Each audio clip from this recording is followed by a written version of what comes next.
Ok, clase de Zohar Parashat Hayei Sarah.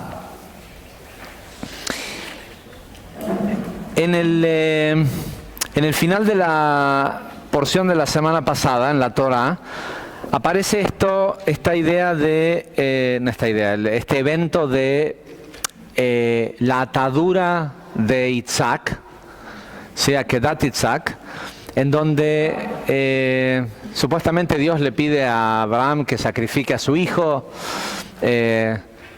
Finalmente esto no ocurre porque era solo una prueba, bla, bla, bla. Pero de lo que se trataba en realidad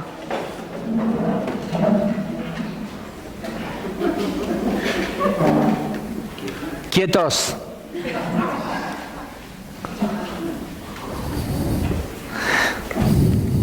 Es el síndrome del niño. En el momento en el que nos sentamos del lado de recibir una clase, tuvimos tantos años en la escuela portándonos mal detrás de cosas que nos vuelve. Empezamos a hacer, falta que se hagan machetes nada más. Ok. Dios le pide a Abraham que sacrifique a su hijo, pero en realidad Sara, que era mucho más elevada en su nivel de profecía, sabe que de lo que se trata la Akedat es de la toma de control de la columna izquierda, y para cuando se da cuenta que esto está por acontecer, Abraham e Isaac se habían ido hacía ya mucho tiempo. Pregunta, ¿dónde está Abraham? ¿Dónde está Isaac? Le dicen que se fue. Ella se da cuenta de lo que está por pasar y como no se lo quiere perder, decide morirse para estar presente en el momento de la atadura, ¿sí? En la Akedat.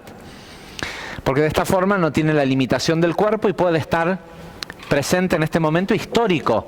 Histórico no porque iba a salir en la Torá o lo que sea, era porque se estaba finalmente rectificando la Sefirá de Geburá en toda la historia de la creación de todos los mundos del caos. Y más allá de que participa y todo esto, por estar en el momento de la Akedat, muere, ¿sí? Dejó el cuerpo ahí en el campamento en donde estaban. Y es muy extraño.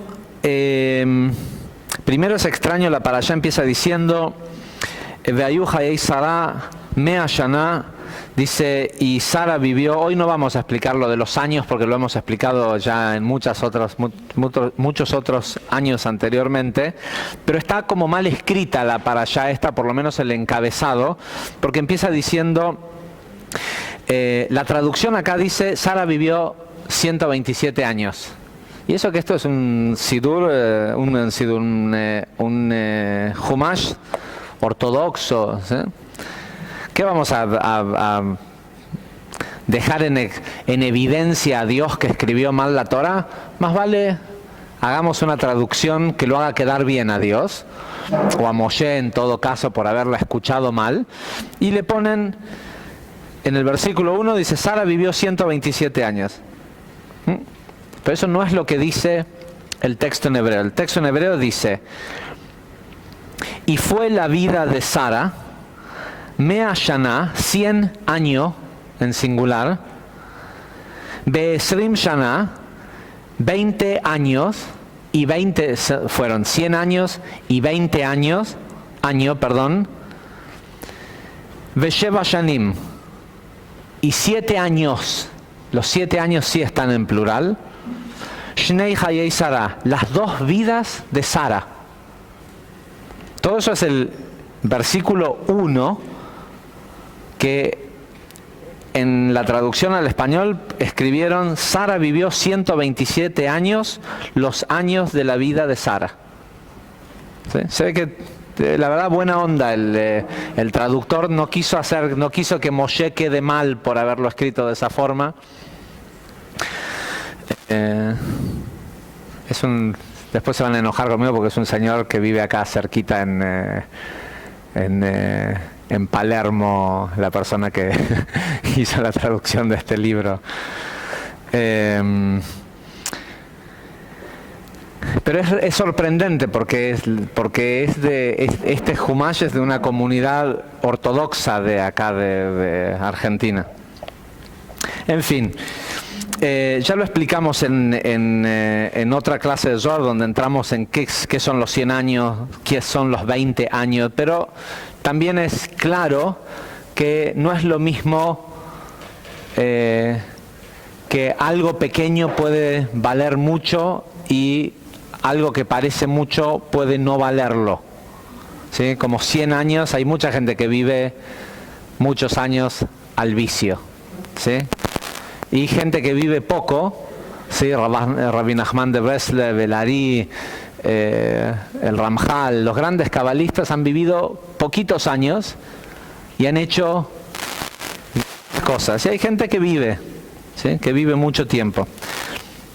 Y esta idea de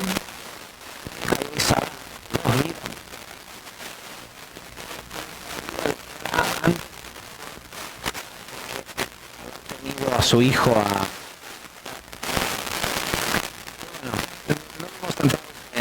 y adicionalmente a todo esto, para agregarle un poco más de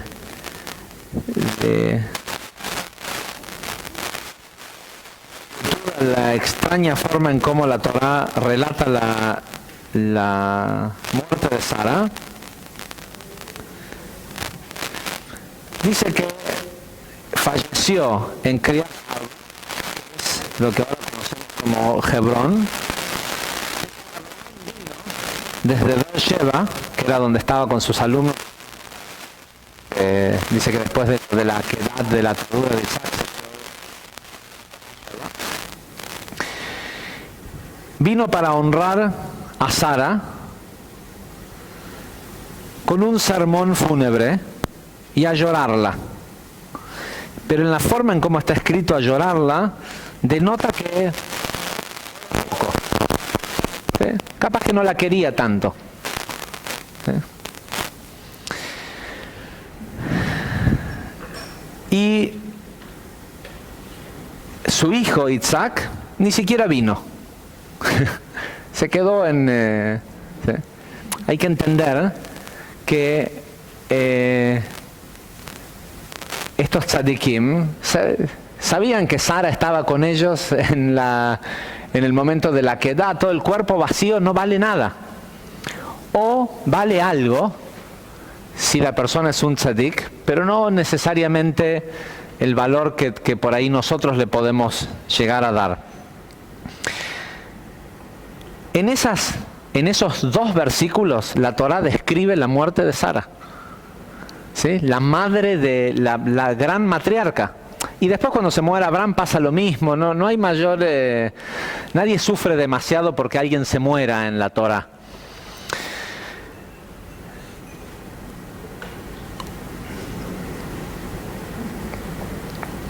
Sin embargo, lo próximo que va a hacer la Torá va a utilizar todo el capítulo 1, todo el capítulo que es en realidad el primer capítulo de esta parashá, que es todo el capítulo 23, para describir cómo Abraham le compró a Efrón la tierra en donde está enterrada. ¿Sí? Porque eso es más importante. Hablemos de qué mejor cuando estás un poco bajoneado por la muerte de un familiar, que ese mismo día salir a hacer una buena transacción de bienes raíces para levantarte el ánimo. ¿Sí? Sobre todo si te va bien, si compras un buen pedazo de tierra por poca plata. Que sabemos que el Zohar dice que de acuerdo a la halajá, de acuerdo a lo que nosotros explicamos acerca de las transacciones comerciales, si Efrón le hubiera reclamado a Abraham que quería que le devuelva la tierra, se la hubiera tenido que devolver, porque es como si fuera que la compró de manera fraudulenta. ¿Qué quiere decir fraudulenta? Uno no puede comprar algo por menos de la quinta parte de su valor de mercado. y Abraham le compró a Efrón un pedazo de tierra que Efrón le dijo no vale nada, y Abraham sabía que era la entrada al jardín del Edén, que todas las almas que entran y salen del mundo pasan por ese lugar. Entonces, si vos sabés que algo tiene un valor, no podés usar la halajá dice esto, no podés usar la ignorancia del otro para tu beneficio. ¿Sí? Para que sea un deal justo le tenés que decir, no, mira, esto vale esto por esto, ahora si me lo querés regalar te lo acepto, pero sabé que vale esto. Pero lo interesante es que la Torá se va a pasar los próximos 20 pasukim, 18 porque los dos primeros hablan de que murió, contándonos la negociación de cómo Abraham compró esta tierra. Y la tierra, por supuesto, es la cueva de Macpelá y las tierras de Macpelá, que está en Hebrón, que es donde están enterrados Abraham, Isaac, Jacob, Sara y Rivka. Y hay un par de tumbas más, y también sabemos que ahí está Rabbi Abraham Azulá, y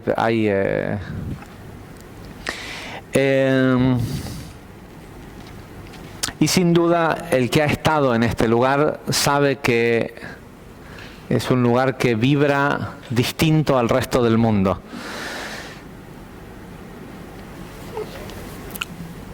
El Zohar, después la parashá tiene muchos aspectos que son sumamente interesantes, como aparece Rivka en esta porción, la esposa de Isaac.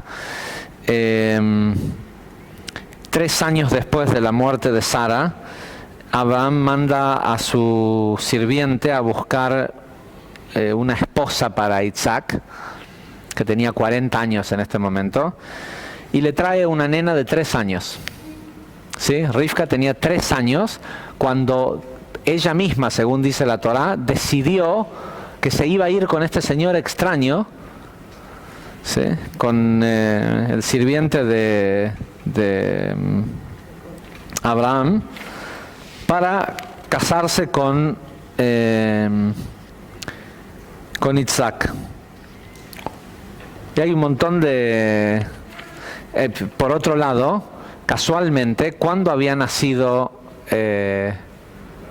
Rivka? ¿Cuándo era el cumpleaños de Rivka? Rosh Hashanah. ¿Sí? El segundo día de Rosh Hashanah. ¿Cuándo había muerto Sara? El segundo día de Rosh Hashanah. ¿Cuántos años antes? 3. ¿Sí? Rivka nació en el momento de la Akedat. Si Isaac no permitía ser atado y estaba dispuesto a dar su vida por restringir la columna izquierda, Rivka hubiera nacido muerta. ¿Y quién es Rivka? La encarnación automática. Los tzadikim pueden encarnar sin necesidad de pasar por los 11 meses de purificación. En el momento en el que murió Sara, encarnó en Rivka. ¿Sí? Por eso es que hubiera nacido muerta, si no hubiera sido la Kedat, porque no había alma para ella, porque el alma de ella estaba en Sara. ¿Cómo sabemos que eran el mismo alma? Dice el Zohar. Cuando Sara prendía velas de Shabbat, las velas de Shabbat duraban prendidas 7 días. Sara prendía las velas del próximo Shabbat con el último fuego de las velas del Shabbat anterior. ¿Sí? Prendía una vela y en la tienda de campaña de Sara las velas duraban milagrosamente 7 días. Y cuando Sara murió, esto dejó de ocurrir. Cuando Rivka llega y le dan la tienda de campaña donde vivía Sara para que viva ahí, la primera vez que prende velas de Shabbat Rivka, empieza a ocurrir otra vez lo mismo. Y en realidad era porque tanto Sara como Rivka eran la manifestación de la Shejinah, de la divina presencia en el aspecto femenino en la tierra. Y hay un montón de... Todo el incidente de ir a buscar a a Rivka es, si tenemos un poco de tiempo después de explicar la parte más más gruesa de la parashá, eso.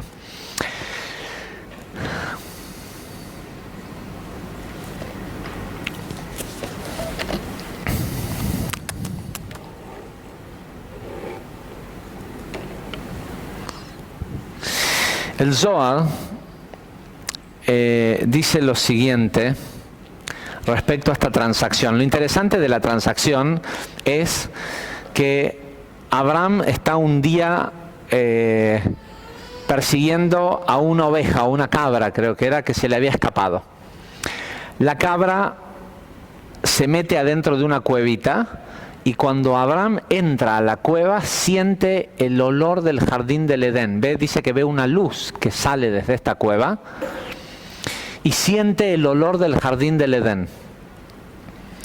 Obviamente no había una lámpara adentro. Él veía una luz que otros no veían. Él veía una luz en esa tierra. Cuando Sara muere, busca a Efrón, que era el dueño de la tierra, y le ofrece comprarla. Le va y le dice: Efrón, quiero comprar ese terreno que tenés ahí y le dice: ¿para qué lo querés? Le dice: me gustaría comprarlo. Y Efrón le dice: te lo regalo. Y Abraham le dice: no, yo no quisiera que me lo regales, yo quisiera que me lo vendas. ¿Sí? Quería asegurarse de tener título, de que hubiera una transacción, una transferencia metafísica para que él sea verdaderamente el dueño. Entonces, hay toda una ida y vuelta, te lo regalo, esto, lo otro. A todo esto, tanto Efrón como Abraham eran las dos personas más ricas del mundo en ese momento, dice el Zohar. No había otra gente en el mundo que sea tan ricos como eran ellos dos. Tanto van ida y vuelta, te lo regalo, te lo compro, que Efrón le dice: Abraham, ¿qué es entre nosotros un pedazo de tierra que no vale más de 400 shekels de moneda corriente? ¿Sí? Kesef shekel. Que era un tipo de moneda que había en ese momento, un tipo de moneda de plata, que en cualquier lugar del mundo, esa moneda era una especie de moneda universal. La plata tenía un valor, ¿sí? Y que tenía que ser testeado. Si alguien te venía y te pagaba con 1 kilo de plata, tenías que ver que sea pura, esto, lo otro, lo que sea. Pero la plata que estaba acuñida en estas monedas que se llamaban shekel kesef, ¿sí?, eran consideradas corrientes, ¿sí?, moneda de curso corriente. Es decir, si tenías una de esas monedas, sabías el valor exacto que tenía y era como el premium del dinero. Entonces, si vos le vas a decir a alguien, ¿qué me vas a...? Es como que yo te diga, te compro el vaso. Me dice: no, te lo regalo. Te lo compro, yo te lo quiero comprar. No, te lo regalo. ¿Qué es para nosotros un vaso que no vale más de 5 o 6 francos suizos? Bueno, si fuera que no vale nada, me dirías 5, 6, 50, lo que sea, pesos, ¿no? Pero esa expresión tan específica que le dice Efrón, no vale más de 400 de estas monedas de plata corrientes. Corrientes me refiero a de curso, no de vulgares, sino de... Abraham le dice: ok, eso es lo que te voy a pagar. 400 monedas de este curso de plata corriente. Van, las pesas, se las paga y compra la tierra. Y el Zohar dice lo siguiente respecto a esta transacción.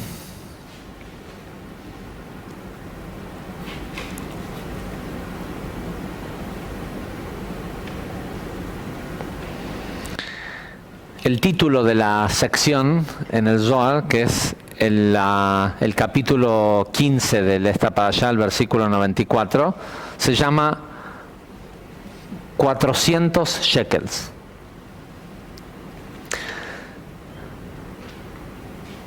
Dice, Rabbi Yossi, el hijo de Rabbi Yehuda, visitó a Rabbi Jia y le preguntó, Señor, ¿escuchaste alguna vez cuál es la explicación de la Mishnah, de la porción de esta semana? Que tiene que ver con el tema del alma. ¿Sí? Y Rabash la aclara que lo que le estaba preguntando es con el tema del alma de Abraham, o sea, Abraham siendo el alma y Sara siendo el cuerpo.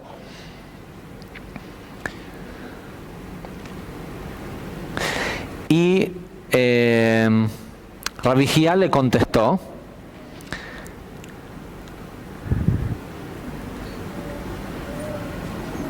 feliz es la porción de los justos en el mundo por venir,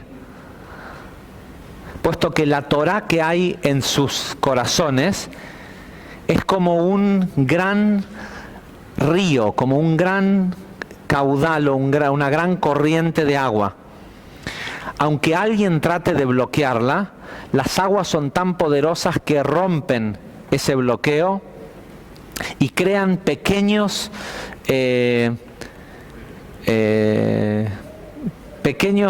hilos de agua en todas las direcciones.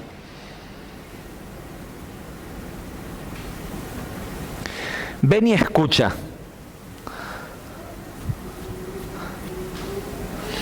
Le dice, ven y escucha, Rabbi Yossi, vos sos amado. Amado se refiere a no por otras personas, sino que es una persona que es querida en los mundos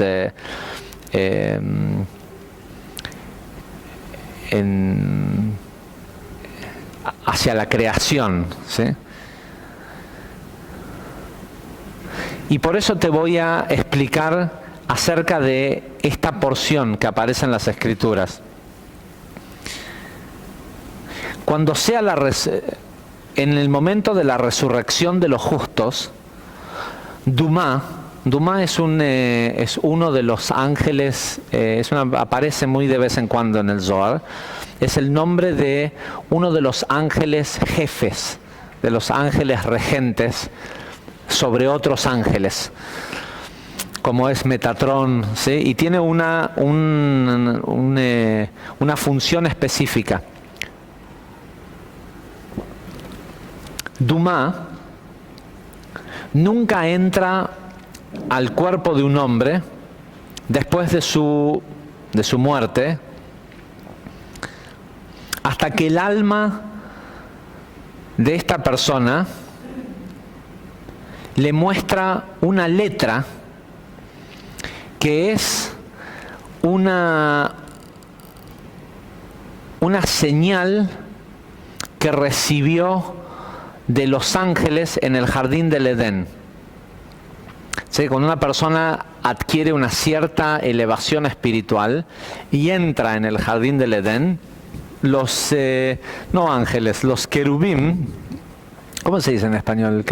Querubines. Los querubines le entregan una letra hebrea, que en el momento de la muerte de la persona, cuando se elevan a Biná, muestran esa letra y este ángel, Dumá, va a buscar ese cuerpo. ¿Sí? Es como decir, ¿viste cuando vas al guardarropas y dejas el saco y te dan un papelito? Si querés ir a buscar el papelito, podés mandar a alguien a buscar el saco, lo que necesitas es el papelito. Cuando una persona adquiere cierta elevación espiritual, le dan una letra y con esa letra, cuando muere, la entrega a este ángel y este ángel va y entra en el cuerpo que él dejó. Ahora vamos a ver qué quiere decir esto de que entra en el cuerpo y demás. Dice, he escuchado de Rabbi Yossi, que fue el que hizo la pregunta, dice, sí, he escuchado que cuando un alma entra en el jardín del Edén, asciende hacia este lugar, ¿sí? Rav Ashlag pone un paréntesis y dice que este lugar al que se refiere es Binah. Y ya no baja a Malhut, ya no desciende. Pero antes de que el alma ascienda, este ángel Dumá se convierte en custodio de ese cuerpo. Y el alma le tiene que demostrar que estuvo ahí en este lugar y le tiene que demostrar a este ángel que ese cuerpo es merecedor de los 400 mundos como recompensa.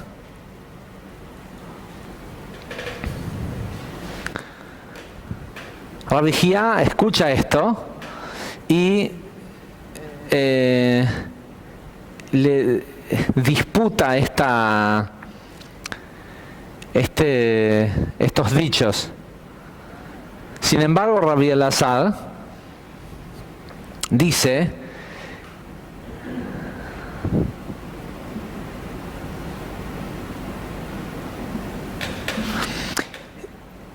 Rabbi Elazar era el hijo de Rabbi Shimon, le dice, este ángel Dumá sabe si el cuerpo es merecedor, si ese cuerpo es merecedor de los 400 mundos como recompensa, incluso antes de que le muestren el cuerpo. Puesto que es el cuerpo, antes de que le muestren el cuerpo. Porque el alma dice, a veces aquel cuerpo debe ser en el que estaba yo, antes de que le muestren, dice, ya sabe.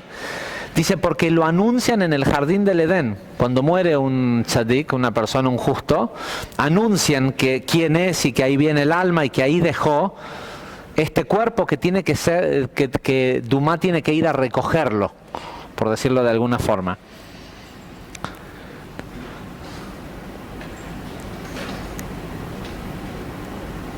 Dice, pero en realidad de lo que se trata la letra es un ¿cómo se dice? Token.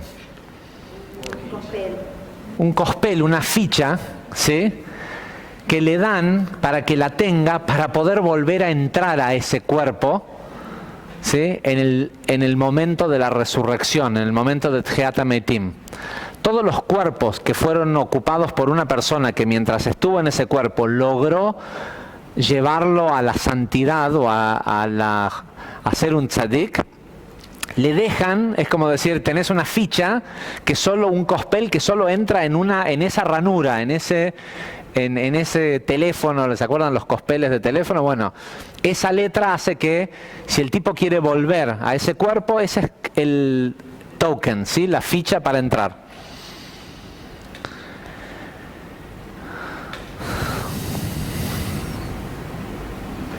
Dice, ¿cuál es la recompensa? Por cierto, dice, hay una frase en Bereshit que dice, te voy a dar la recompensa o el precio. Ah, no. Cuando Abraham habla con Efrón, le dice, yo te voy a pagar, te voy a dar el precio de la tierra. Te pido que la tomes, ¿sí? Toma de mí esto que te estoy queriendo dar. Hay hay otra sección en el Zohar que explica el cómo debe ser verdaderamente una negociación, una transacción comercial, donde así como lo hicieron Efrón y Abraham, que es que cada quien pelea por el interés del otro, ¿sí? Efrón peleando por el interés de Abraham le dice, no, te lo doy gratis. A vos lo que más te conviene es que yo te lo regale. Y Abraham peleando por el interés de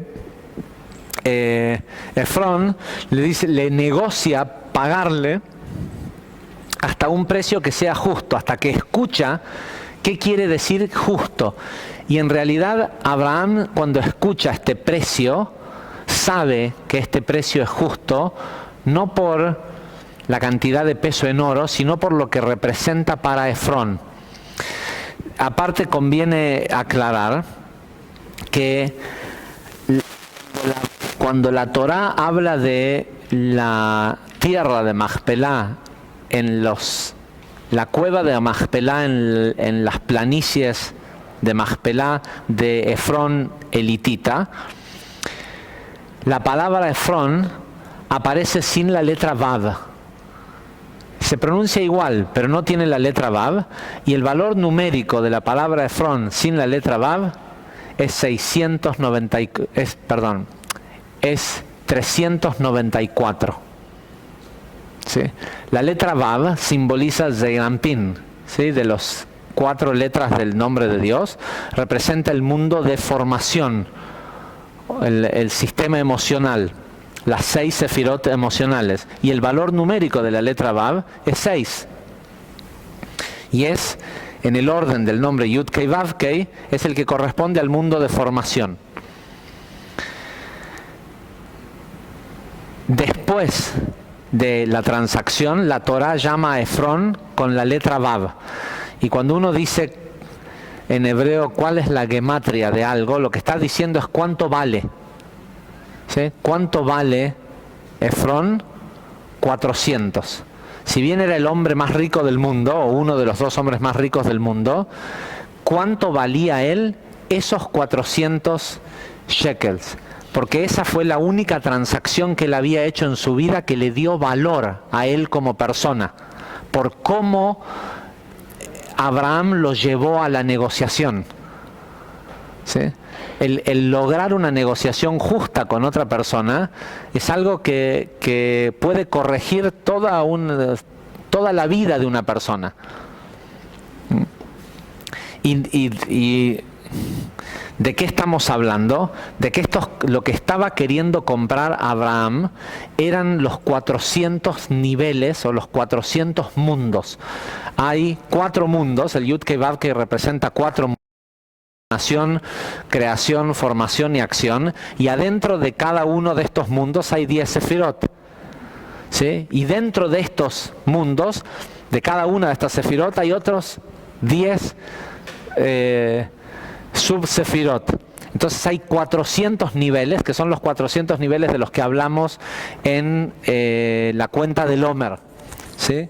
De que una persona nunca puede descender, que si una persona desciende los 400 niveles espirituales, ese alma está perdida. Y por eso es que existe Pesaj, para que las almas no se pierdan, para que nunca pueda pasar. De hecho, lo máximo que puede pasar es 394 días. En un año bisiesto hay 394 días en el calendario hebreo. ¿Sí? Lo mismo que el valor numérico de Efrón sin la Vav. Y está pensado de esta forma porque nadie puede caer de un nivel a otro sin que haya pasado un día. Entonces de esta forma está protegido de que con el reseteo de Pesaj las almas no se pierdan. Sin embargo, también está escrito que una vez que un alma alcanza el nivel 400 de la espiritualidad, nunca más desciende. Es lo que acabamos de leer, que cuando el alma llega a este lugar, ya no abina a la totalidad de cómo se llega a estos 400 niveles a través de la rectificación de las 49 puertas, ¿sí? De rectificar la emoción, los 49 niveles emocionales dentro de 7 adentro de 7. ¿Sí? ¿Cómo? No, lo que reencarnó en Rivka es que todo el tiempo, siempre en el mundo, hay alguien que representa a la Shejinah. O sea, también llegó Moisés y sin embargo reencarnó en Rabbi Shimon Bar Yochai. Hay gente que no reencarna.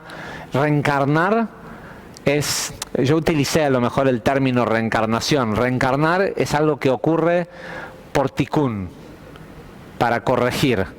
Los tzadikim que vuelven a los iburim de tzadikim vuelven porque el mundo los necesita, no porque ellos necesitan estar en el mundo. Ok, dice el precio, la palabra precio literalmente es kesef en hebreo. Y kesef viene de, dice, ¿cuál es a qué se refiere con el precio de la tierra? Es el precio del deseo. No sé, la palabra es el precio de la añoranza, es la palabra, no es deseo, ¿sí? Añoranza que es otra cosa. Añoranza en hebreo se dice kituf, ¿sí? Que son las mismas, la raíz es la misma. Y dice, ¿cuál es la añoranza? La añoranza es la añoranza por merecedor de estos 400 mundos. ¿Sí? Cuando la vida de una persona está dictada por el deseo de merecerse, primero hay que saber que existen, ¿no? ¿Sí?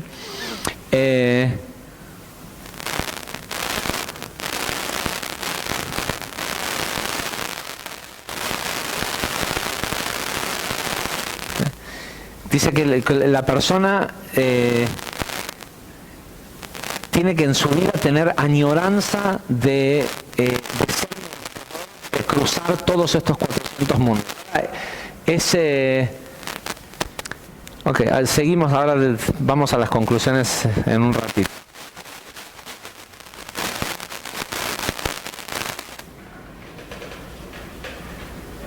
Cuando escucha esta explicación, que aparte la está dando Rabbi Hia cuando escucha esta explicación de Rabbi Elazar,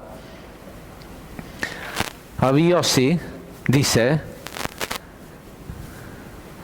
¿puede alguien que está hecho de tierra, ¿sí? Porque dice que el hombre fue hecho de la tierra, ¿sí?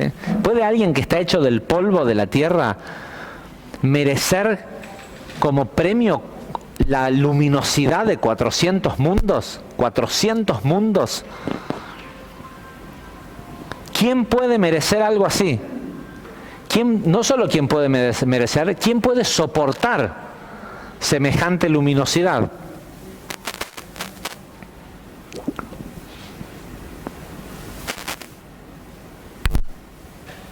¿Sí? ¿Quién puede pararse en un lugar tan sagrado o merecer subir a la montaña de Hashem, como dicen los salmos? ¿Sí?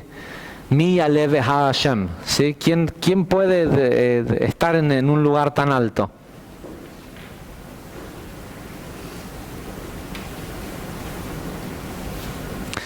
Ven y mira, dijo Rabbi Abba. Rabbi Abba era el escriba de Rabbi Shimon. Está escrito,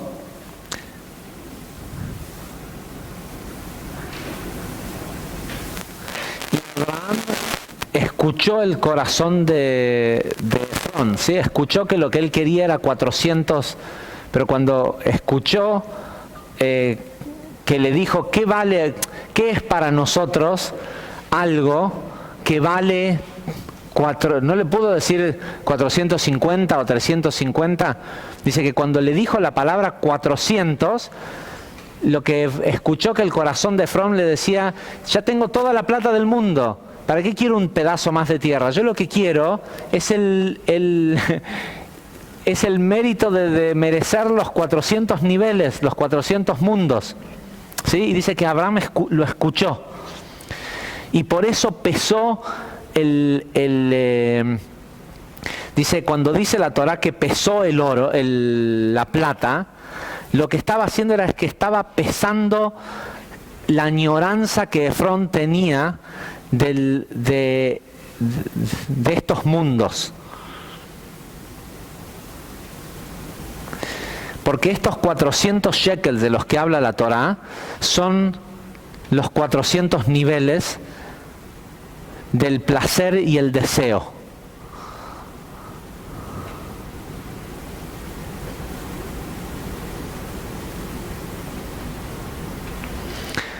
Dice, porque como lo dijo Rabbi Nachman, dice 400, dice, no 400, dice la expresión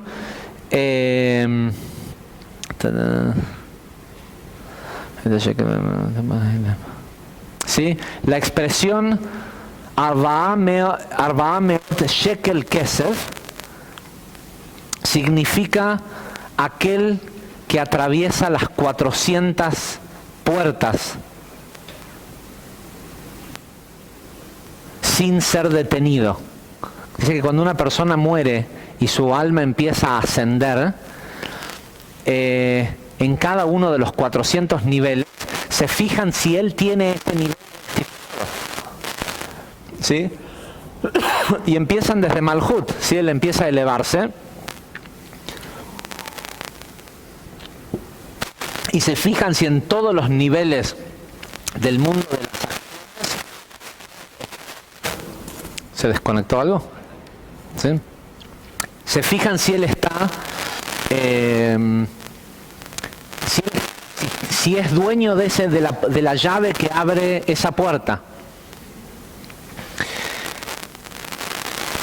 Y así va pasando de puerta en puerta. Dice, ¿y quién es el mercader que tiene monedas? ¿O quién fue el primer mercader que tenía 400 shekel kesef para pagar? Abraham. Por eso Abraham le podía dar a Efrón, lo que le estaba transfiriendo era el verdadero deseo por lo que la plata no puede comprar, que es el deseo de conectar su corazón a la Torá, de que tuviera este río de imparable. Así que el deseo de la persona, como todos tenemos deseos insaciables o deberíamos tener deseos insaciables, está enfocado hacia el deseo de la Torá, y solo Abraham tenía este tipo de... Efrón vio esto, vio que Abraham tenía algo que él no tenía. ¿Sí? Tenían la misma cantidad de plata, pero Abraham tenía un nivel espiritual que eso era lo que deseaba. ¿Sí? Le estaba diciendo, ¿sabes qué? ¿Qué quiero? ¿Tu plata? Tu plata no me interesa, plata tengo un montón. Dame algo que valga. ¿Sí? O haceme valer. Y de ahí surge esto que de su corazón salió a decirle, para mí lo único que vale son 400 shekel kesef, el precio de la tierra. ¿Cuál es el precio de haber venido a este mundo? Transformar la materia a desear los mundos metafísicos.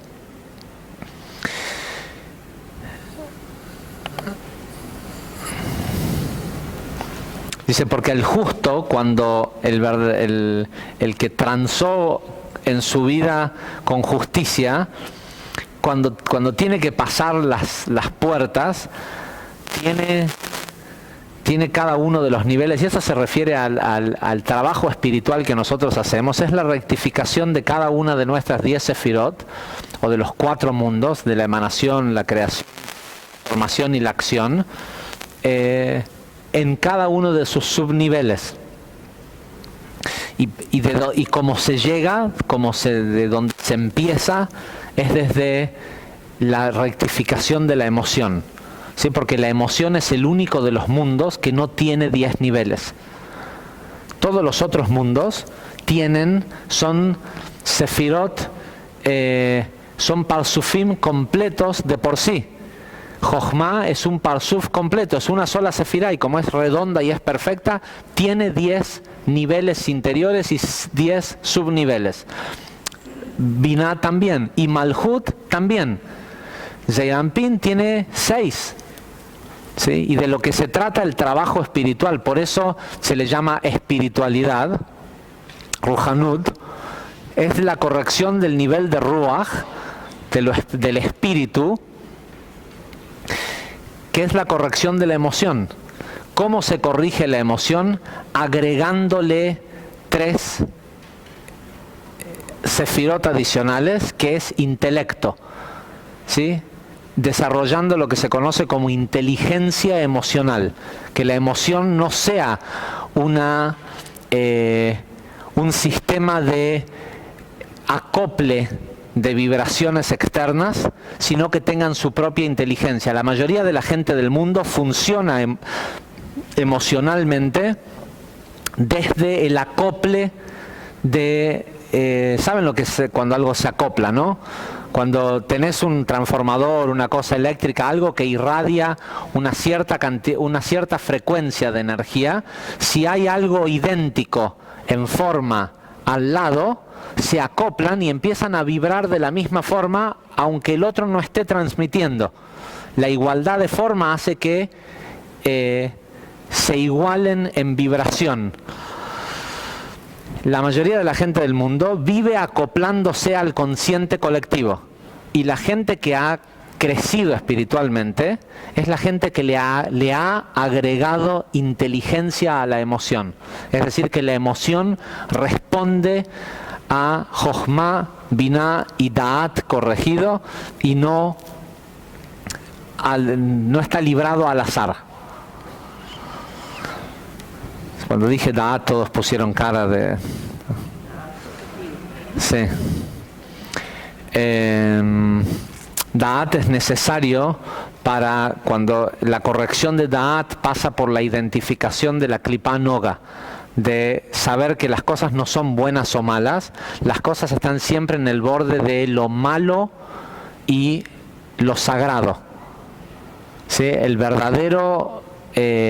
La verdadera dualidad, que es lo que determina esta realidad, que es ya lo explicamos hace un par de semanas en la clase de Zohar de Lech Lecha.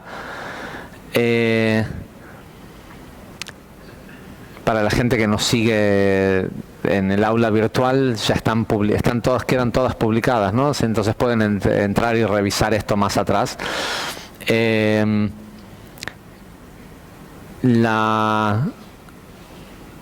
Lo que determina este mundo es el último velo, o lo que determina la realidad que experimenta una persona, es el último velo que hay entre la clipá y la pulpa, entre la luz y la cáscara. Y ese último velo, como toca las dos cosas, va para un lado o para el otro según el usuario. Es decir, si la persona conecta con la parte que es clipá, con el egoísmo, hace de todo lo que tiene dualidad, de que pareciera que es bueno o malo, lo hace todo malo. Pero si la persona conecta con el aspecto de santidad de eso que tiene enfrente, incluso convierte a la clipá en algo sagrado. ¿Sí? La cosa en donde se nota más fácil en el mundo físico es en una naranja. Por eso el Zohar utiliza la parábola de la naranja, porque la naranja tiene una parte naranja afuera, que si la comes es amarga y tiene la pectina esta, que es como un repelente en realidad. Después tiene la parte blanca, ¿sí? Que es la segunda capa de clipá. Hay 4 clipot que separan los mundos metafísicos del mundo físico, o a la luz de ser percibida. La segunda clipá es la parte blanca, que ya es un poco comestible, pero no es la pulpa, no es lo jugoso. Después, si uno saca un gajo o despega el gajo de lo blanco, va a ver que pegado a lo blanco hay otra membrana brillosa. ¿Sí? Esa es una tercera clipá. Y después está la clipá, que es la que cubre al gajo. Ahora, si uno come el gajo, no siente que está comiendo una clipá. Ahora, si vos te quedás del otro lado, del lado de la clipá, uno puede, ¿cómo se dice? Puncture.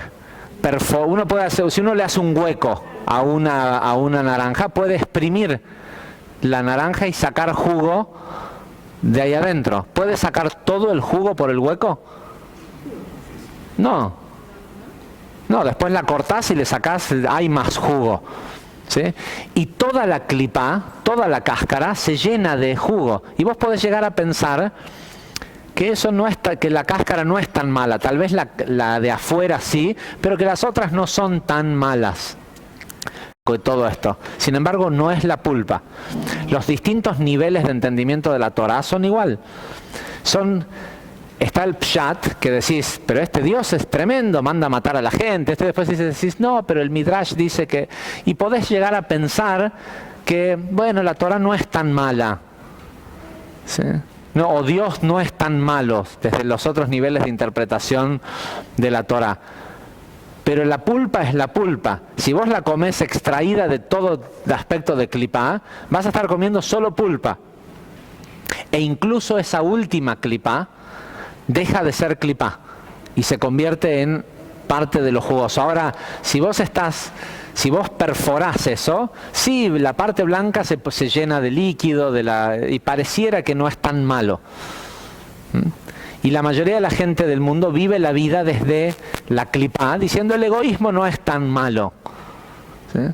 Pero no tiene verdadero deseo de la pulpa. Bueno, esas 4 capas son los 4 niveles y tienen 100 sefirot dentro de cada una de ellas, ¿sí? Y para poder llegar a la pulpa hay que haber eliminado los 400 niveles de clipá, de cáscara. Y la última, el intelecto de Da'at, corregido, es la capacidad de percibir que hay una dualidad en este mundo físico. Si bien todo es perfecto, hay una dualidad, pero la dualidad no es bueno o malo. La dualidad es sagrado o malo. Entonces, si vos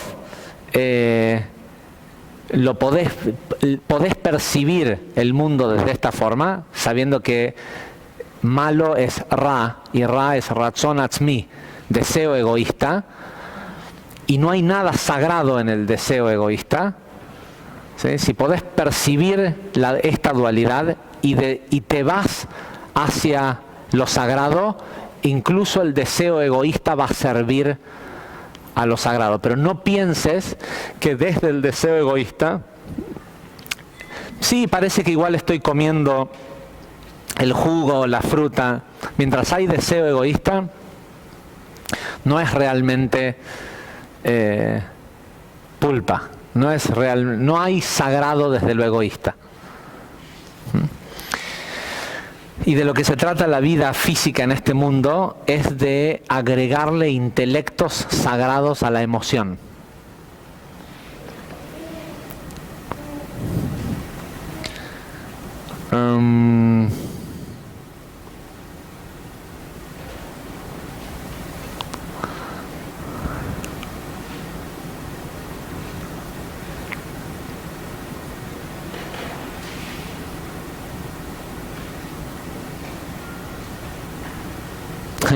Dice, y después de esto, está escrito, y entonces Abraham enterró, después de esta negociación, enterró a su esposa Sara. Dice, esto se refiere a que enterró al cuerpo de Sara una vez que se había comprobado que Sara tenía los 400 niveles y que tenía la letra, ¿sí? El que tenía el cospel para que el alma pueda, dice, literalmente lo que dice el Zohar, dice, se refiere al cuerpo de Sara después de que fue numerado en compañía con el resto de los tzadikim por la nota o por esta letra que le da el ángel regente Dumá.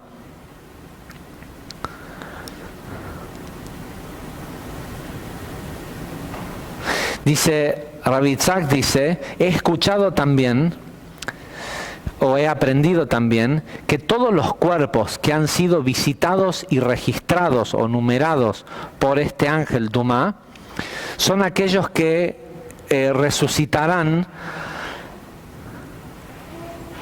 cuando el santo bendito sea él, reviva a aquellos que hoy duermen en el polvo. Dice, pobre de los débiles que no hayan sido registrados, que no estén en el padrón.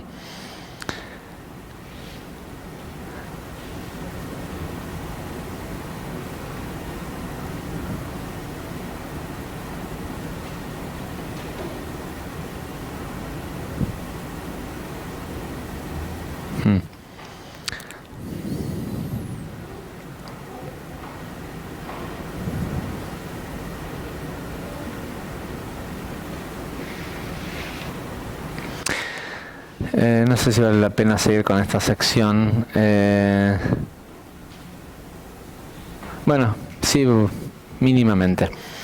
Dice, Rabbi Elazar pregunta, ¿cómo es que Abraham entró a esta cueva? De todos los lugares que había para ir en el mundo, ¿cómo es que fue a esta cueva y se dio cuenta de lo que valía?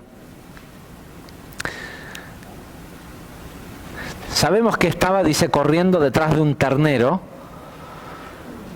del cual está escrito, y Abraham corrió detrás de su rebaño.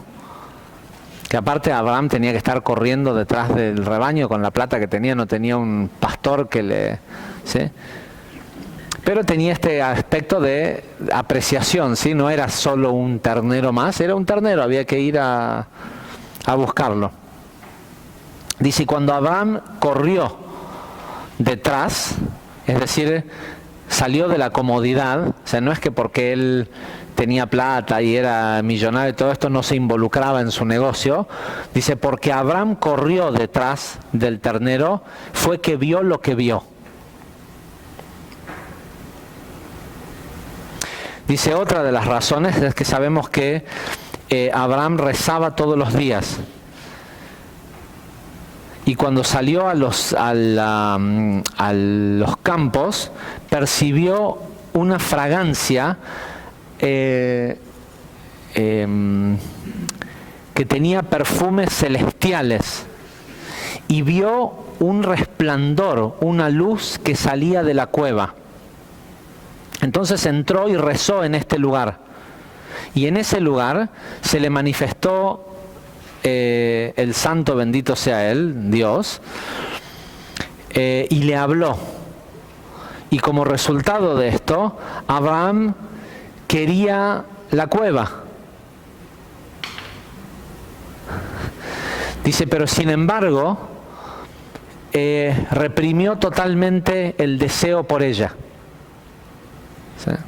Es decir, no fue hasta que él la conocía hacía mucho tiempo esta cueva y sabía que era de Efrón y todo esto, y a pesar de que tenía el dinero para comprarle y todo esto, no la reprimió el deseo de tenerla hasta que necesitó enterrar a Sara.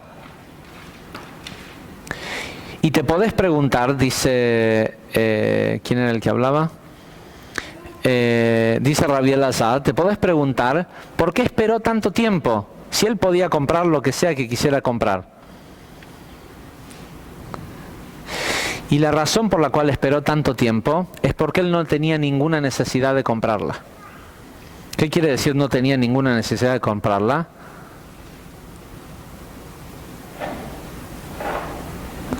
Tenía miedo de que si él la quería comprar por el valor que él veía que tenía, alguien iba a querer chequear por qué era tan importante para Abraham comprarla. Sí, porque él va y le dice, mira, murió mi esposa, quisiera enterrarla en tal y tal lugar. Sí, está queriendo comprar una parcela para enterrar a alguien. Ahora, si no es por un propósito específico, dice, te quiero comprar esa tierra. Tanta tierra que tenés, querés esto que parece que no vale nada, algo debe tener de valor. Entonces dice, no quería que se dieran cuenta de la importancia que tenía.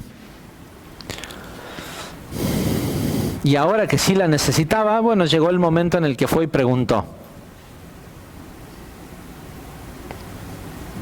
Dice, sepan que si Efrón hubiera visto lo que Abraham veía en esa cueva, nunca se la hubiera vendido. Pero como Efrón no vio nada, era como si no era nada.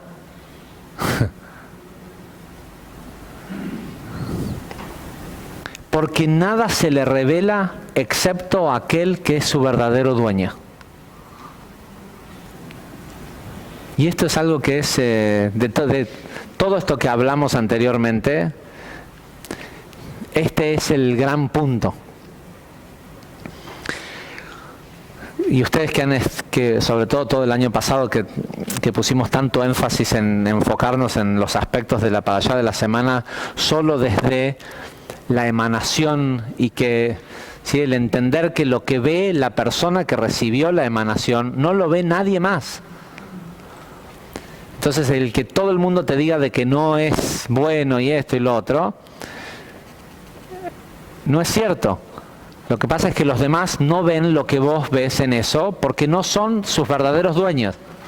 Ahora lo que vos tenés que asegurarte es que no sea por ego, no sea por el lo quiero, lo vi y lo quiero. Abraham dijo, lo veo, si brilla para mí, ya es mío. ¿Sí? Porque del tener algo no sirve de nada. ¿De qué te sirve tener algo si no podés extraer la luz que tiene adentro? Y si vos podés extraer la luz que tiene adentro, no te hace falta tenerlo. Porque él de ese lugar extraía una luz. Lo que pasa es que ahora que iba a enterrar a su esposa ahí quería título de propiedad. ¿Sí? Quería asegurarse de que nadie pudiera profanar el lugar, de que él lo pudiera convertir en un Noel, en un lugar sagrado, y que ahí también fuera enterrado él y demás. Y de hecho todos los patriarcas fueron enterrados ahí en este mismo lugar. Y por cierto, no sé si saben, es el lugar en donde existe, Hebrón no es así, en general la ciudad, pero la tumba de los patriarcas es el único punto de contacto pacífico entre árabes e israelíes. Es el único lugar en donde no hay una barrera física. ¿Sí? La tumba de Abraham está puesta en un lugar y tiene 2 ventanas y la tumba es lo que bloquea la vista de un lugar a otro. Desde el lado de árabe se ve la tumba, pero no se ve la ventana. Sí, las ventanas están puestas, la tumba es una tumba larga y muy muy alta, y la ventana desde el lado israelí te deja ver la tumba, pero no se ve que atrás hay otra ventana, y viceversa. Y la tumba de Abraham, que es el padre de estas 2 naciones, es el único lugar en común en donde no hay una frontera y es el único lugar de contacto pacífico entre los palestinos o el mundo árabe y el Estado de Israel. Pero otra vez, si brilla y no lo estás haciendo por ego, no importa lo que te des más, no le tendrías que contar a nadie que brilla, tenés que hacer lo que hizo Abraham. Vas calladito, lo haces, ¿sí? Lo manifestás. Y cuando es tuyo y lo manifestaste, callado, sin ego, sin levantar demasiado, ¿sí? Pasando por debajo del radar, es tuyo para siempre. ¿Sí? ¿Cuántas generaciones pasaron desde Abraham? Y sigue siendo de su descendencia. ¿Sí? Nadie debe ser la única propiedad que tenemos todos nosotros en nuestra familia que nunca perdimos. ¿Sí? Que un familiar nuestro compró y que sigue siendo nuestro. No creo que haya otro lugar que no sea así.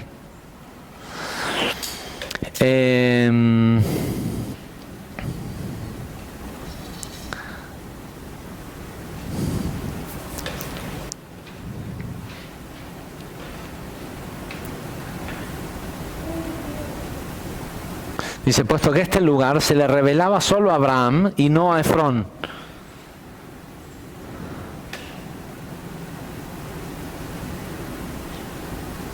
¿Por qué? Porque él no tenía ninguna porción, no tenía acciones en ese, ¿sí? Él no tenía ningún tipo de porción, tenía solo la tenencia. Y él solo veía oscuridad en donde otro veía luz.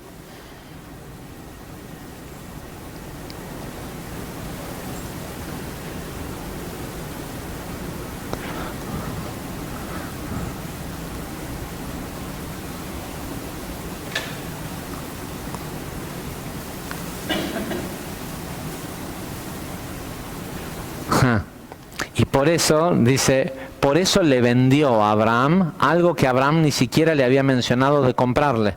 Porque Abraham le dijo, déjame que compre la cueva de Macpelá para enterrar a mi esposa.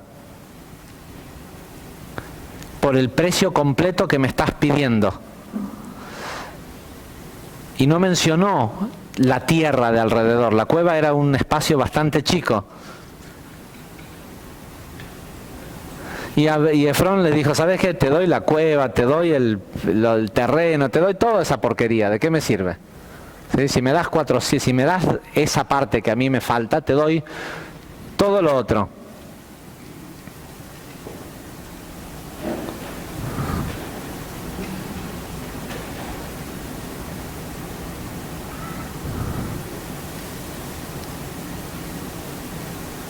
Sí, con lo cual también es importante, si se acuerdan cuando mencionamos cómo funciona la precipitación, la persona tiene que concentrarse solo en el propósito y después te vienen y te regalan los medios. ¿Sí? La persona tiene que enfocarse en el propósito. Él quería la entrada del jardín del Edén. Pero es como decir, bueno, yo quiero el lugar en donde está una planta de energía. No sé si alguna vez han visto, a donde sea que se pone una planta de energía, que es terreno expropiado, lo que sea, hay que construir un, ¿cómo se dice? Un easement of access. Tiene una, pero es por, ¿cómo? No. Vos viste que después ves los títulos de catastro de un lugar y está el lugar y hay un camino que tiene que venir con el lugar porque si no es servidumbre de paso, ¿sí? Servidumbre para vos tenés que poder llegar al lugar. Entonces, pero él quería ese punto por donde entran y salen las almas al mundo. Pero necesitaba tener acceso. Entonces, ¿qué hizo? Sin tener que ni siquiera preguntar, Efrón le dijo, ¿sabes qué? Te doy toda la tierra alrededor, te doy... ¿Sí? Porque le empezó a dar todo lo demás que él necesitaba, que él no se concentró en los detalles que voy a necesitar, esto él se concentró en lo importante. ¿Sí? Si la persona hace eso sin ego, es decir, cuando se trata de la emanación, es el concentrarse en solo lo que quiere dar, no en el mostrar que él es el dueño de... Los medios llegan solos. Y generalmente lo que la gente hace es que ocupa de su tiempo y de la energía de la emanación para tratar de persuadir a terceros de que su idea es buena y de que le den los medios, aunque los medios no existen. Y lo que dice, lo explicamos de Larí ya el año pasado. El Larí dice que la persona tuvo la idea, la emanación, y sabe lo que quiere dar, y se concentra solo en lo que quiere dar, el universo entero se convierte en un imán de los recursos. Y el universo entero se va a encargar de que si la idea que él tuvo requiere de un mineral que todavía nunca se descubrió, a un loco millonario en algún lugar del mundo que está en el negocio de la minería se le va a ocurrir destinar un montón de empleados y de recursos y todo para hacer una excavación en un lugar en donde va a surgir lo que este otro tipo necesita para su idea. Y el ejemplo que dábamos el año pasado cuando explicamos esto es el tema del grafeno, ¿sí? Que se descubrió, es un subproducto del grafito, ¿sí? Con el cual hoy se hacen pantallas LEDs totalmente plásticas, transparentes, maniables, todo esto. ¿Saben quién fue el que descubrió el grafeno? Una persona ecologista que quería limpiar, que quería hacer algo, una esponja química que sacara el petróleo del agua cuando hay derrames de petróleo. El primer uso industrial que tuvo el grafeno es un producto que lo terminaron de hacer es una cooperación entre unos científicos italianos y unos científicos rusos, se tira polvo de grafeno en el derrame de... El grafeno es una molécula que tiene una forma particular que no importa cómo lo moldees, lo muevas, lo que sea, siempre se adhiere. Tiene una cantidad de caras que hace que no pierda nunca el... ¿Cómo se dice? Bond. No es una cosa fácilmente. Y cuando automáticamente se une. Y... ¿Hola? ¿Sí? Ok. En definitiva, hubo alguien que tuvo el deseo de hacer algo bueno y eso terminó haciendo de que surgiera. ¿Sí? Y hoy tiene todas las otras aplicaciones que tiene y lo que sea todo, ¿no? ¿Qué hora es?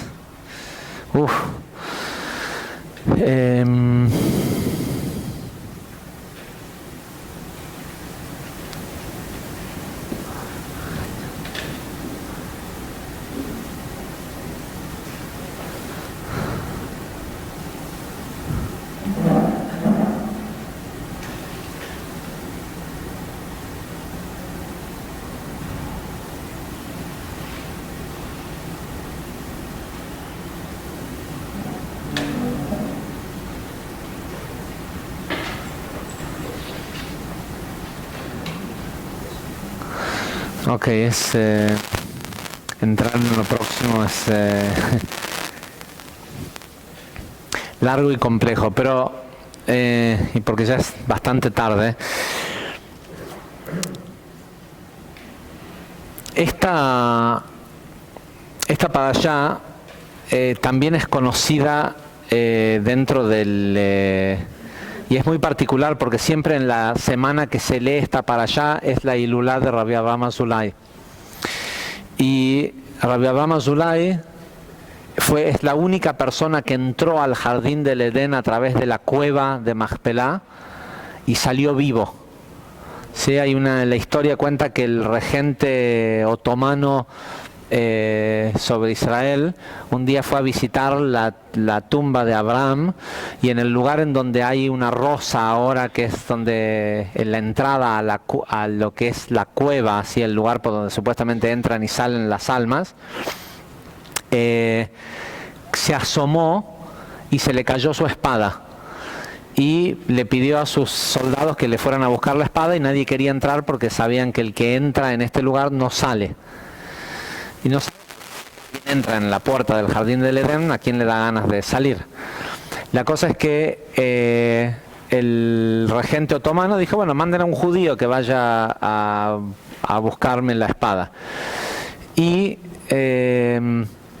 obviamente tampoco nadie quería ir. Y dijo, bueno, si en 72 horas no aparece uno que me vaya y me busque la espada y me la devuelva, vamos a hacer una línea de gente que va a ir entrando y va a ir yendo hasta que a ver quién sale con mi espada.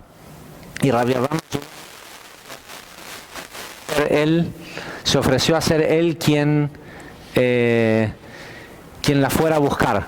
Y de hecho cuenta la historia que descendió, agarró la espada, subió por la cueva, se la alcanzó al regente y volvió a entrar a la cueva y nunca más se lo vio. Y Rabbi Avraham Azulay fue un gran cabalista que fue quien reveló en un libro que escribió que se llama Gesed de Abraham los secretos de la resurrección final y de la inmortalidad y la secuencia. No sé si vieron alguna vez una mezuzá abierta del lado de atrás, ¿ah? Tiene una secuencia. ¿Se corta el sonido o se escucha mal?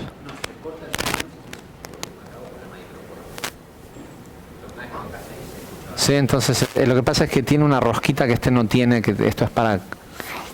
¿Se escucha? Ok, ¿ahí? Ok. Hay una secuencia, Bet Mem Bab Haf Samech Zain, que está escrita dada vuelta en la parte de atrás de una mezuzá, que cuando se la enrolla para que quede puesta, no se ve. ¿sí? Queda oculta.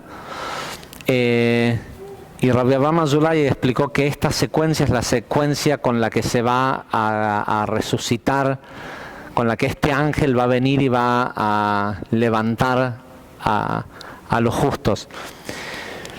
Y obviamente uno tendría que preguntarse,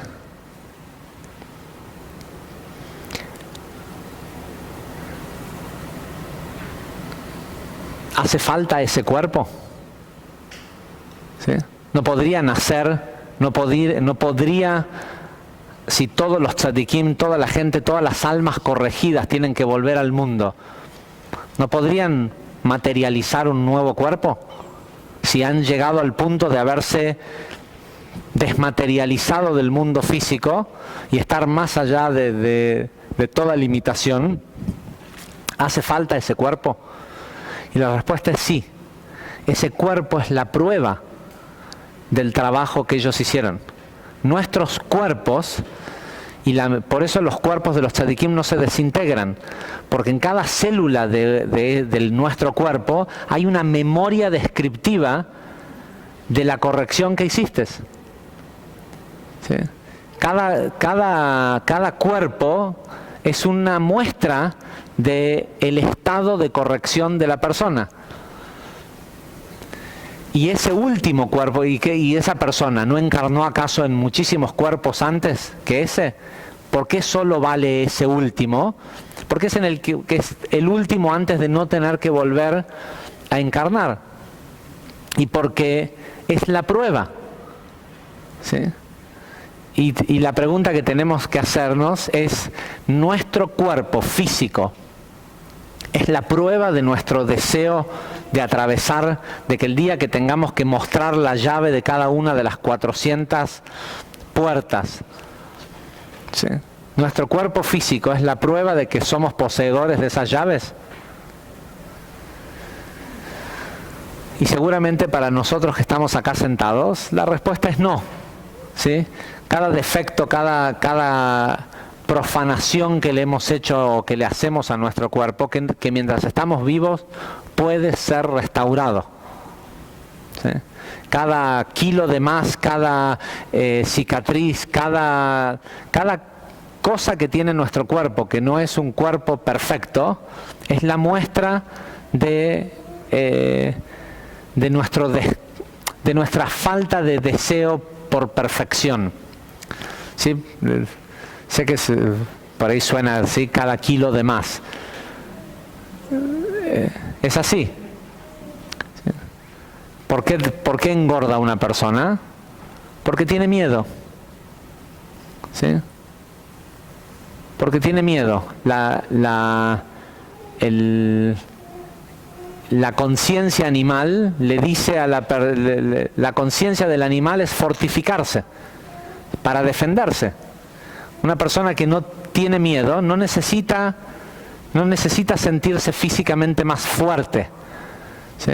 Y obviamente que siempre el efecto contrario, esa gordura no es realmente una fortaleza, pero hace que la persona sienta que el golpe duele menos.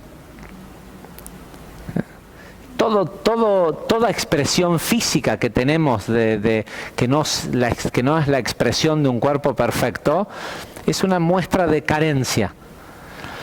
Y seguramente suena como que voy a sonar como esos rabinos que venden Torah como la única salvación, que obviamente no la es. Porque si estás vendiendo las clipot de la Torah, los otros niveles, pero es el deseo por la pulpa, es el deseo por la verdad del mecanismo del sistema, cómo se mide. ¿Sí? Es esta añoranza de entender para qué pasa esto en mi vida. ¿Sí? Vas a ver que la respuesta es para que corrijas tal y tal cosa. Y te dejes de joder, hace 50 encarnaciones que venís haciendo la misma estupidez. ¿Sí? Empezá a preguntar ¿para qué? ¿Para qué pasan las cosas? ¿Cuál es el propósito? No por qué, como una víctima. ¿Sí? Empezá a preguntar ¿para qué? ¿Para qué? No porque no tengo suficiente dinero. ¿Para qué no tenés suficiente dinero? Ah, ¿cómo? ¿Hay un propósito? Sí, porque cuando recibís más dinero, comprás más clipá, haces más cosas que te hacen mal. ¿Sí? Se te sube el ego, se te suben ¿sí? Te pasan cosas que tu alma detesta. Entonces, ¿para qué tu alma no te deja tener más dinero? Para que no te sigas arruinando la vida. Empezá a preguntar ¿para qué? No por qué. ¿Sí? Porque en ese deseo de Torah, Torah también quiere decir leyes, de entender las leyes cósmicas de causa y efecto, de entender cuál es la ley que rige todo esto, en ese deseo está el camino a la salvación. No en aceptar un Dios o esto, en el deseo de entender para qué viniste a este mundo, para qué vinimos, qué estamos haciendo acá. El resto después es la información que desciende con ese cuestionamiento. Y en el para qué y en esta para allá está el secreto de la inmortalidad. ¿Sí? Lo que hablábamos en la clase de sustento. ¿Sí? ¿Quién sabe el nombre de sus bisabuelos? Casi nadie. ¿Por qué? Porque ellos no se ganaron el secreto de la inmortalidad. Pasaron por el mundo y no se imprimieron en el mundo. ¿Sí? Sin embargo, 4.200 años después, seguimos hablando de Sara y de Abraham y de Efrón. ¿Sí? Que aunque sea a través de una transacción comercial, hizo lo que tenía que hacer. Son gente que se imprimió a sí mismos en el mundo. ¿Sí? Y cualquier persona que se llama, no sé, Einstein de apellido, Rockefeller, ¿sí? Dalí, alguien le pregunta, ¿vos sos algo de tal y tal persona? ¿Sí? Porque son personas que la obra que hicieron, lo que le dieron al mundo, hicieron que ellos estén impresos en el mundo, se hicieron inmortales. Y les aseguro que en el propósito del para qué vinimos cada uno a este mundo y cumplirlo, también está el secreto de nuestra propia inmortalidad. Está el secreto final de la inmortalidad de Tjeat HaMeitim, de la corrección final, pero está el hacernos inmortales en el mundo. Lo único que pasa es que no es compatible con el ego. Besat Hashem, la energía de esta semana, que no suele ser una semana fácil, ¿sí? La semana de Hayei Sarah es una semana de muchas pruebas siempre. Besat Hashem, que tengamos el mérito de tanto de los patriarcas, la purificación de que vamos a leer sobre la muerte de Sarah, que leer sobre la muerte de un tzadik siempre, de una tzadiká siempre purifica, y el apoyo de Rabbi Avraham Azulay, que si vamos a pedir algo, pidamos tener añoranza de entender.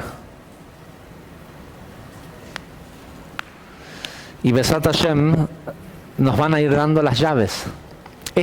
No quise seguir con la explicación, pero estas son las llaves de estas puertas. Cuando más el Zohar explica que esto es lo que quiere decir Pitjuli Sharei Tzedek. ¿Sí? Ábranme las puertas de los justos. Que ábranme las puertas de los justos, que por acá pasan Odeya,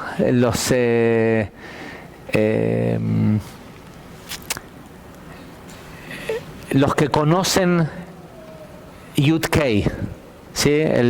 Los que conocen Jochma y Binah, los que conocen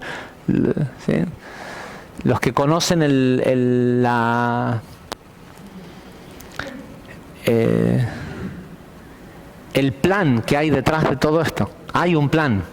¿Sí? Hay un plan. Gente, gracias, hasta la semana que viene.